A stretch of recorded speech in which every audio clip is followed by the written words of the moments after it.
반갑습니다. 미세스 N입니다. 오늘은 민감성 연구의 최고 권위자 일자 샌드의 새 책 나의 수치심에게 라는 책을 가져왔어요. 뜬금없이 수치심이라니? 살면서 우리가 별로 자주 느끼지 못하는 감정 아니야? 라고 생각을 했는데 막상 읽어보니까 그건 아니더라고요. 수치심이라는 거는 사랑받지 못한다는 느낌 또는 뭔가 잘못됐다는 느낌, 이런 생각이 들 때 밀려오는 감정이에요. 그러니까 생각해보면 그렇죠. 우리는 살면서 뭔가 잘못됐구나 라는 생각이 자주 들잖아요. 안 그런가요? 그리고 뭔가 잘못됐다 이렇게 싶으면 바로 도망가고 싶어지잖아요. 사실은 일자 샌드는 바로 이 수치심, 우리가 사실은 꺼내놓기조차 꺼려하는 이 감정의 여러 가지 문제의 원인이 되는 경우가 많다고 말을 하고 있어요. 사실 수치심을 일으키는 상황은 사람마다 다 다르기 때문에 정말 수도 없이 많아요. 그 중에서 몇 가지만 살펴보면 신체와 관련된 문제들 또는 옷차림이나 이런 몸의 체격의 크기 또는 어수선한 집, 지저분한 차, 이런 겉모습일 때도 있고 내가 감추고 싶은 어떤 필요나 욕구가 있다는 거, 그런 것을 드러내는 것 자체가 수치심을 유발할 때도 있어요. 아니면 내가 생활을 위해서 정부 보조금을 받는다거나 싱글이거나 실직을 했다거나 하는 식으로 내 처지 때문에 수치심을 느낄 수도 있는 거죠. 아니면 또 내가 생각하는 이상적인 나의 이미지에 전혀 미치지 못한다 라는 생각이 들어서 일 수도 있고요. 그것도 아니면 남이 나에게 한 어떤 행동 때문에 내가 수치심을 느끼게 되는 경우도 있어요. 사실 이때는 그 행동을 한 그 사람이 당연히 수치심을 느껴야 되는 거지만 오히려 우리는 이런 부당한 행동에 대해서 어떠한 대응도 하지 못하는 내 자신에 대한 수치심을 느끼게 된다는 거죠. 이런 굴욕을 당하거나 부당한 대우를 받으면 열등감이 이렇게 폭발하면서 어떤 대응을 하는 게 아니라 숨고 싶어지는 거예요. 이렇게 남이 우리에게 주는 어떤 상처 때문이 아니라 내가 가지고 있는 모든 형태의 부족함과 무력감, 이런 것도 수치심을 불러일으킬 수가 있어요. 심지어 구체적인 이유는 잘 모르겠지만 그냥 자기 자신이 부끄럽게 느껴질 수도 있어요. 분명히 나한테는 어떤 결점이 있는데 그게 무엇인지 지금 찾아내지 못했을 뿐이야. 언젠가는 사람들 앞에서 들통이 날 것만 같아. 그래서 불편하고 숨어버리고 싶은 그런 기분이 드는 거죠. 바로 이 숨고 싶은 기분은 무언가를 잘못해서 어디로 숨고 싶다 하는 것과는 완전히 달라요. 자기가 한 일이 문제가 되었을 때 느끼는 감정은 죄책감이거든요. 일자 샌드는 죄책감과 수치심의 차이를 구분했는데요. 죄책감은 잘못된 일에 대해서 사과를 할 수도 있고 어떤 방식으로든지 보상을 한다거나 만회를 할 수가 있어요. 하지만 수치심은 그런 게 불가능하죠. 수치심은 자아상, 내가 보는 나의 모습, 여기에 연관된 문제거든요. 내가 나를 보는 그 시선이 문제인 거죠. 그러니까 혼자 있을 때는 사실은 이게 크게 어떤 문제가 되지 않을 수가 있어요. 그러나 사람들하고 사회 속에서, 관계 속에서 그 안에서는 수치심이라는 게 문제가 돼서 드러나더라는 거죠. 이런 거는 내 존재에 대한 나의 시각인데 사과를 할 일도 없고 보상을 하거나 만회할 수도 없는 문제죠. 그러니까 수치심을 느끼게 되면 사람들은 자꾸만 혼자 있으려고 해요. 근데 또 그렇게 혼자 있다 보면 외로움과 고독 때문에 사람들 앞에 나가기가 굉장히 꺼려지고 그러다 보니까 또 혼자 있고 계속해서 어떻게 관계를 맺지 못하는 악순환에 빠지고 말아요. 이렇게 수치심은 내가 느끼는 자존감하고 관계가 있어요. 자존감은 자신의 중요성과 가치에 대한 나 스스로의 평가를 말을 합니다.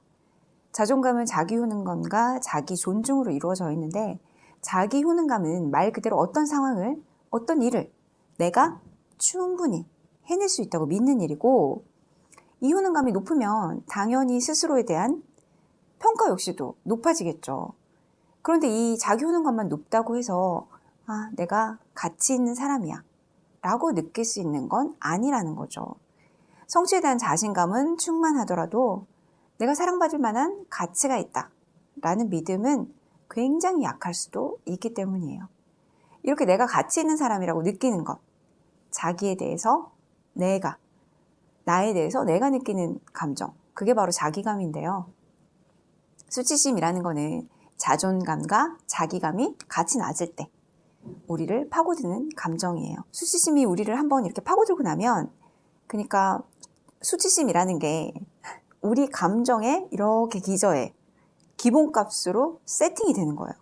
이렇게 되고 나면 내 자신에게 뭔가 문제가 있어 라고 느끼게 됩니다.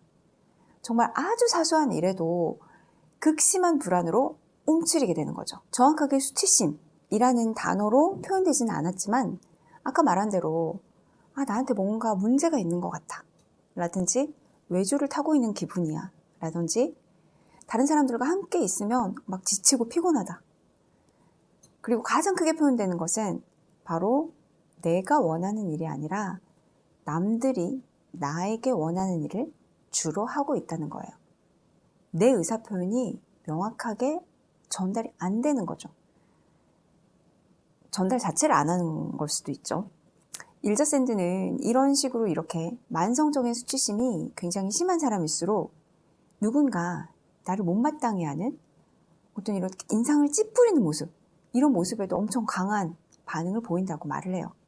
남들이 나를 어떻게 생각할지가 너무 두려워서 막 전전긍긍해하고, 그러는 사이에 뭐 자기 개발할 수 있는 순간들 당연히 놓치겠죠. 진정으로 원하는 일을 하지 못하게도 되고요. 이렇게 만성적인 수치심이 심각한 상태라면 수치심 때문에 나의 생각과 감정을 자유롭게 표현할 수가 없어서 관계 속에서 더 어려움을 겪는다고 합니다. 일자 샌드가 여기서 예로 든 알리나라는 여성이 있어요. 이 알리나는 자신도 어떤 부분에서 내가 어떨 때 수치심을 느끼는지를 가장 좀 알고 있어요. 잘.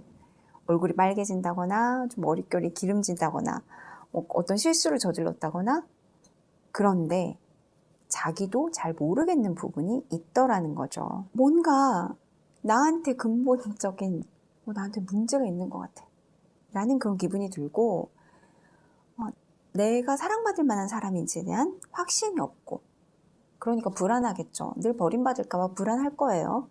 불안하고, 그래서 내가 이렇게 나라는 사람은 정말 허공으로 사라져 버릴 것 같아 라는 그런 기분, 무너져 버릴 것 같아, 그런 기분이 들면 어떻게 하지? 그래서 두렵고, 또 내가 어떤 말이 준비되어 있지 않는 상태로 무슨 말을 해야 할지 모르는 그런 상황들, 이런 것들을 겁내하고, 그러니까 사람들과의 대화에 참여하는 것도 정말 부담스럽겠죠.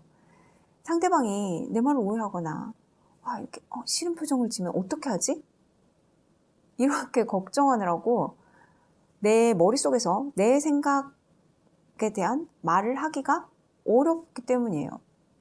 그러니까 이 남들이 알리나라는 사람을 봤을 때도 쟤는 늘 이렇게 막 긴장하고 좀 많이 불편해 보여 하면서 관계는 뭐 그렇죠. 이 책에 정말 좀 여러 가지 이렇게 일자 샌드가 직접 만난 그 사람들에 대한 사례들이 나와 있는데, 그 사례들을 읽으면서 그 모습들 중간중간이 다 제가 살아오면서 어떤 순간에 겪고 넘어갔던 모습들이더라고요. 진짜 이런 사람들이 있네? 하면서 느끼는, 사실은 안도감이죠.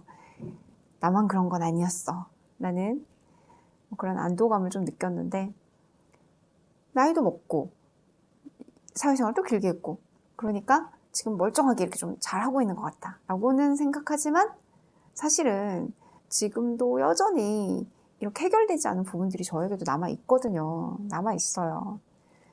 그나마 이제 조금 다행인 건, 나의 이런 행동 패턴들, 그런 것들이 수치심 때문이었구나 하고 느끼고 인지하게 됐다는 거죠. 오늘 이제 알아본 게 수치심이란 게 무엇인지, 그리고 어떤 방식으로 드러나는지에 대해서 알아봤는데요. 사실 수치심이라는 단어와 이렇게 나타나는 방식들을 보면 정말 연결이 안 되잖아요, 잘. 우리가 생각지 못한 방식으로 나타나는 게 사실은 수치심이었다라는 것을 알게 된 거였고요. 이런 문제로 어려움을 겪고 계시는 분들에게 정말 도움이 되는 그런 이야기였기를 바라면서, 그러면 도대체 이 수치심 왜 생기는 거야? 왜 생겨나게 된 거지? 라는 그런 이야기 다음 시간에는 준비해서 찾아뵙도록 할게요. 오늘도 긴 시간 함께 해주셔서 감사드리고요. 우리 마음을 더 단단하고 탄성 있게 만드는 이야기들을 준비해서 저는 다음 시간에 찾아뵐게요. 당신을 기다립니다.